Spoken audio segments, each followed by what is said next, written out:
Hey, new Million Academy. This is Doua Moua, and thank you for joining me today. Hey, New Millennium. We have a special guest with us today. And guess who our special guest is? Yes, his name is Moua from the movie Mulan. Invited him here because he is also Hmong and he inspires us. We would like to interview him and ask him a few questions. So here we go.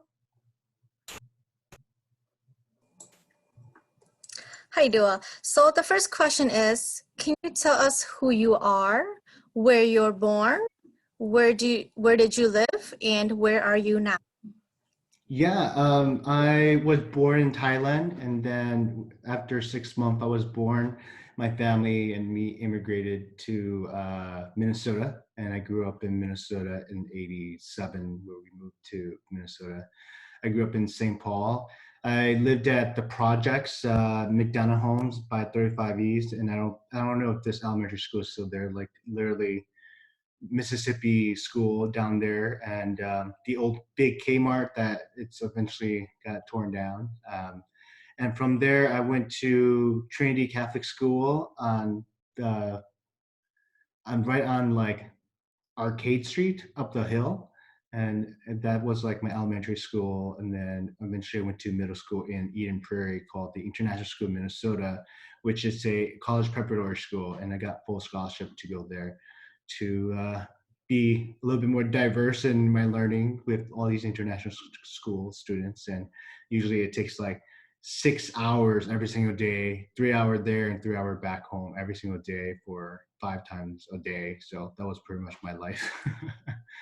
And I used to live in New York, and now I am currently in LA. And there's a lot of fires going on right now, but I'm away from that, and I'm pretty safe. And it's not quite doom or but like there's some parts of California where it's just red, pitch red fog. So, but I'm safe, guys. So, Dua, what inspired you to do filming, and how did you get into filming in the filming industry? I loved performing, and I started out singing in high school. I mean, in middle school and high school, and eventually I kind of like detoured and wanted to do acting, just because I was like, I'm not gonna make it as a Asian singer. You know, I'm not gonna make money out of that or anything like that. And I found my teacher helped push me to do drama in school, so that kind of propelled. And at the beginning, my parents, was afraid because like there was no stories written or nor film written for Hmong people, so they were afraid that there won't be jobs for me. But I keep telling them like, one day there will be, and I need to be prepared for that, and I need to learn how to act in front of the camera or on stage. And gradually, they thought it was a hobby, and eventually, I just continued pushing and striving in acting and doing student films or short films or independent films to doing theater from in Minnesota to New York City. And I think some of the foundations in Minnesota that helped me a lot was, CHAT, Center of Hmong Art and Talent, and also Asian Media Access, and also Theater Moo, and and there, I don't know if they're still there, but organization called Actors Forum in Minnesota. That's in Minneapolis. I usually take the city bus to go every single weekend to go learn acting from all these adult, and I was like pretty much the only 14-year-old there. So but yeah, I mean, it's all about believing yourself and going out there to do whatever you can. So if this is your dream and your goal, like you just got to put 150% into it, and and risk everything. And it's not a place where if you dream of making money, you're not going to make money. If you dream of becoming famous or popular, you're not going to become famous or popular. But if you dream that this is all you can do, and this is who you are, then anything can happen. So I think if any kids out there want to pursue this arts, you have to ask yourself those three questions: which do you fall under? Awesome. We know that you've been in multiple films. Can you talk a little bit about how you got into the movie Gran Torino and then into Disney's Mulan? Yeah, I mean that's pretty. The casting director saw me acting in a play in New York City, and basically they brought me into audition for two different movies. And one was Gran Torino, and the other one was the Coen brothers. They're directors that are from Minnesota, but they're well known in the Hollywood industry. So I auditioned for both of them. I was pretty much the first person they auditioned for Gran Torino, and I didn't hear anything back. And they brought me back again to audition for a different role for Gran Torino, and then I didn't hear anything back. And eventually, again, when you're in the acting field, there's moments where you do have moments of doubts, and you're like, oh, I'm not gonna get it. Maybe I should, refocus my what I should do in life. And when that happened, like I got the call that booked the job, and I flew out to Michigan to shoot the movie in like a week after that I got the call. And same thing for Mulan is pretty much I auditioned for it, and it was like a pretty much a 2 and 3 year process of the auditioning process, and then to shooting the movie it took 6 months ahead of time, and then we came back to LA, and then it took like again 2 months to shoot again. So I had to like gain weight for uh, shooting the first time, and then lost all that weight, and then found out the way to shoot it again and gain an extra 50 pounds again. So it was like a up and down roller coaster. So, but yeah, it's just again you have to be prepared when the opportunity is there. You're lucky when you're prepared, but when you're not prepared, you're not lucky, because at the end of the day you're not prepared to go into the room and shine. So it's all about preparation for the opportunity. All right, Doua. And how was it like filming with famous stars like Jet Li, Donnie Yen, Gong Li, and all the other famous Chinese actors or actresses? I mean, it's such an amazing experience, because I grew up, and I'm pretty sure some of you guys or your older siblings grew up watching Jet Li and Gong Li. So like to watch these legend work and just to be in their presence was an amazing experience, because not a lot of people get that experience to actually be in the same room with them. I mean, Donnie Yen came a little after them, so like for me, my moment of starstruck was both Jet Li and Gong Li, but Donnie Yen, like I lived with him for a month, and he was just the nicest guy you can meet. So just to be him and learn from him and hear what he has to say of his struggles becoming where he is today was also a privilege to be in that presence too. So. All right. And what is your future goal now that you've been in some big film industries? I mean, my future goal is literally, because I write movies too, and my future goal is to pretty much, write stories that are meaningful to me, and also meaningful for the Hmong community, like the untold stories, and that's the big thing. And also just speaking out about these issue within the Hmong community that we're too afraid of talking, or we're too afraid of having an honest conversation or intelligent conversation about. One of the script that I wrote that was like top 100 script out of 70,000 script for the Oscar Fellowship. And it's got full funding, and it's about LGBTQ and also patriarch issues within the Hmong community. And I feel like that I think we're at the time, and also we're in 2020, where we need to start having those conversations with like our parents, our father, our mother, our elders, or anybody, because these are tough issues that we should have. And just knowing the Hmong community, we don't talk a lot. A lot of us hold our emotions in, and I hope this film, when it does get made and does come out, it will do the speaking for us. And I think that's a big thing. And also, just for even for Mulan, like I encourage people to watch. If you're a daughter, make sure you're watching with your dad, or your grandfather, because this film is for you. No matter what people have their opinions about the film, like this is your time to watch this film with your dad and have that open conversation that I am valuable. I'm your daughter, but I am valuable.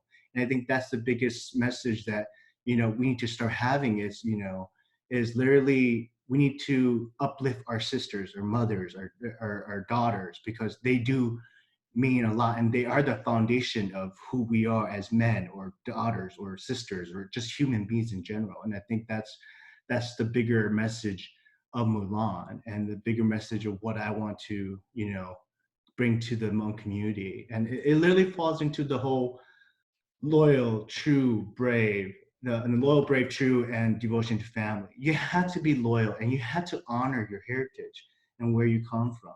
You have to have that loyal for all those people that have built that bridge for you, so you won't struggle so much.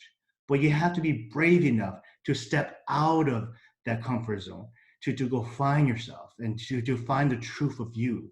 No matter how you define, no matter what religion you are, no matter if you're a boy or girl, you have to find your true self. And when you encompass all those three, you will be able to come back and devote your life freely and openly to your family, and vice versa. They will actually appreciate you as an individual person, no matter who you become. But if you don't encompass loyal, brave, and true, it's going to be a tug of war with yourself. So I think that's my goal in life, and that's always been my goal in life, is stepping outside of my family and come back and try to help uplift the Hmong community and uplift my family, uplift young kids, and inspire young kids. So, but yeah. Wow, Doua, you said some really amazing things that really inspired me just now. I really appreciate that you're speaking back about your desire in the future to face and tell home stories and talk about issues. And I really respect that you're bringing up about how we have to be brave and loyal, and we have to be honoring of our heritage and where we come from, but at the same time we have to be brave and step out of our comfort zone to find our own truth. And you also talked about how you were prepared, and you overcame a lot of doubt, and you never gave up on your dream, and you were focused on that one thing, and you just kept going from that. And so from there, you are already so inspiring. Oh, thank you. My question to you is, as a Hmong American idol and role model, what is an inspiring message you would like to give to our scholars at New Millennium? The best advice I can give you guys is be patient, fight for what you believe in, but be intelligent why and how you fight it. Because social media right now is so instant, and it's that's the big issue that could be the downfall of who we are as a Hmong community, or just a human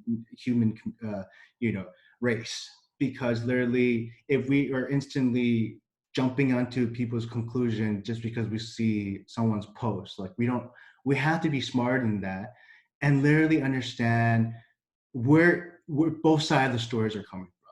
No matter what, if it's your friend, no matter what, if it's political, no matter what, it's family members, understand why a person is posting this, or why this is a post that people post. Because literally, it literally defeats the purpose of trying to understand one another. And I think that's the most important thing. If you don't like my parents keep saying, 就不行了, if you can't let your ego drop and understand the other person, then you're not as educated as you want to be. And you want to be educated on issues and on why people are doing things or saying things. So when the next person you talk to, you can have that knowledge and say, okay, I agree or don't agree, but I still respect you. I think that's the most important thing. And literally, if you're a brother, if you're a son, if you're a father, literally, you have to show some respect for your sisters, but can't, because again, like you keep telling people, without my sisters, I would not be where I am today, because they're at home making sure my parents are okay. While they're there physically, I'm here financially. and without them, I wouldn't be where I am today to get to go do movies with, Jet Li, Donnie Yen, or Gong Li, or Yifei Lu. Like, I wouldn't be here, and we have to, we have to start saying, I mean, in Hmong, like, we don't usually talk, "Lukang kanji na, chope na bechi na," or to each other. So we have to start learning how to rephrase those "Luka kanji," and if even, but again, it starts with you as students to start having those moments, even though if it sounds funny, if you just tell your parents, "I love you," if you start doing that, start incorporating that into your life, you'd be surprising how they're going to start doing that back to you. Because we literally grew up from uh, moving, country to country, to immigrate to the United States. Like, our life is all about survival. It's all about, how can I survive this day? How can I survive, this month? How can I survive? Even now, how can we survive through COVID-19? But it takes you, the person, the student, the human being, to literally take a second and just say something nice about your parents. Just say something nice about your sister, or your brother, or your aunt, or your mother. If speaking is not your forte, like, go to the store and see something that your mom or your dad likes. Buy it for them. They'll be so much happy. If you just start creating this environment, life will be so much better. That's all I have to say.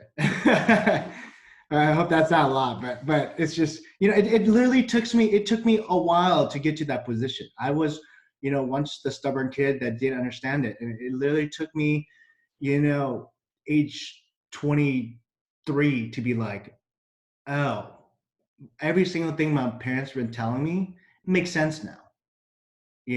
And as students, you're gonna have those moments where, you don't agree with your parents, but if you just listen, you don't have to listen fully, but if you just listen, eventually it's going to come back around and be like, okay, I get why they're saying that to me, you know and when you turn that back to your parents, trust me, deep inside they would be like, I guess he's listening, or she's listening, so.